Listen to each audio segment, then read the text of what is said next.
আজকের এই অনুষ্ঠান পরিচালনা করেছে আমার প্রিয় সহযোদ্ধা, আমার ছোট ভাই, হালিশহর থানা যুব দলের প্রতিষ্ঠাতা সদস্য সচিব হাবিবুল্লাহ খান রাজু। আমার এখানে উপস্থিত আছে আজকে সহসভাপতি বিশেষ অতিথি হিসেবে হালিশহর থানা যুব দলের প্রতিষ্ঠাতা সিনিয়র যুগ্ম আহ্বায়ক সাজ্জাদ আহমেদ সাদ্দাম।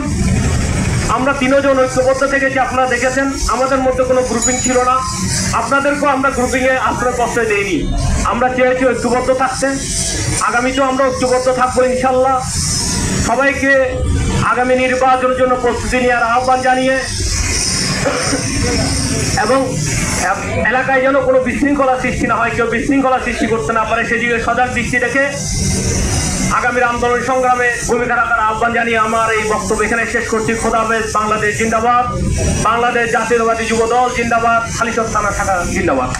শাপলা টেলিভিশন, দেশীয় ঐতিহ্যের ধারক।